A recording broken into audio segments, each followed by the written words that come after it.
You arrived in China, your employer wants to pay your salary, your landlord wants rent, your friend wants to send you money on WeChat.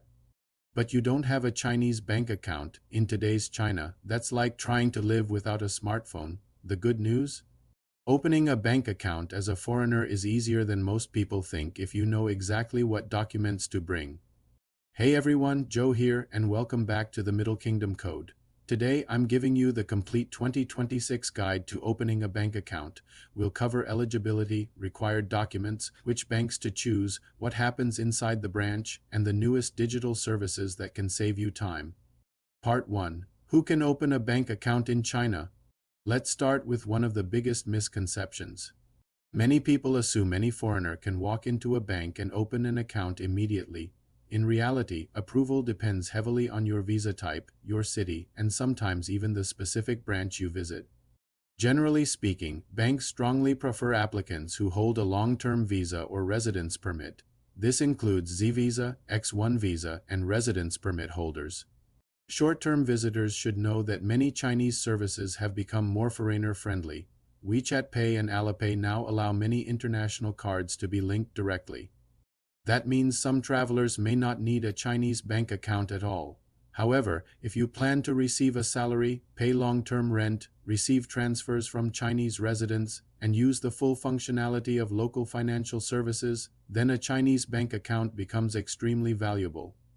The bottom line? If you're staying in China long-term, getting a local account should be near the top of your priority list. Part 2. The complete document checklist. Preparation is everything. Bring your passport, which is your primary ID, valid visa or residence permit. Banks will scan and verify your immigration status. Bring the original document. Chinese mobile phone number. This is the document that causes more account opening delays than almost anything else. Every bank account is linked to a local mobile number. You'll need it for SMS verification codes, mobile banking, WeChat Pay, Alipay, and security notifications. Get your Chinese SIM card before visiting the bank. Proof of address. Requirements vary by branch. Examples include apartment lease agreement, temporary residence registration form, utility bill. Bring whatever documentation you have available.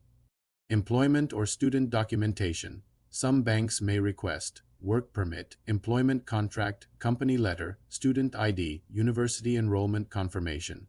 Not every branch asks for these documents, but bringing them can make the process smoother.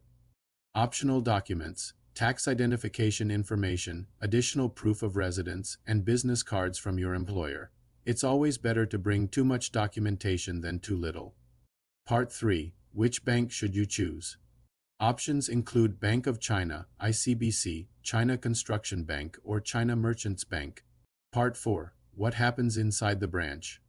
Once you've selected a bank, it is time to visit a branch in person. Step 1. Check-in. Step 2. Complete the application. Step 3. Identity verification. Step 4. Account creation. Step 5. Activate mobile banking. Part 5. How long does it take? Usually it takes 30 minutes to an hour. In 2026, many banks will offer digital pre-registration systems to reduce waiting times. Part 6. 2026 Digital Upgrades. China continues to modernize financial services for foreign residents.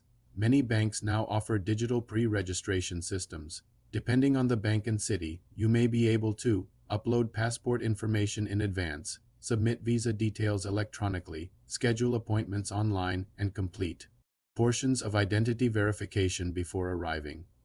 Part 7. Mistakes to avoid. Let's finish with a few important warnings. Never ask someone else to open an account for you. Chinese banks require personal identity verification. You must appear in person. Never use another person's identification. This is illegal and can result in serious consequences. Don't panic if one branch says no. Different branches often interpret policies differently. A rejection at one branch does not necessarily mean another branch will reject you.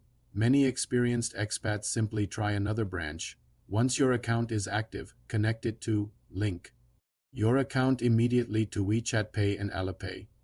Final thoughts. Opening a bank account in China is no longer an intimidating process.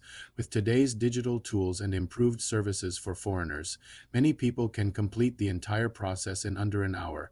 Get your account set up, connect it to WeChat Pay and Alipay, and you'll be ready to participate fully in everyday life in China. If this guide helped you, I have 3 quick asks. First, hit the like button. It helps practical China content reach more people. Second, subscribe to the Middle Kingdom Code. We're building the ultimate resource library for foreigners living, working, and traveling in China. And third, share this video with someone planning a move to China. It could save them a lot of confusion and frustration. Thanks for watching, and welcome to the next step of your China journey.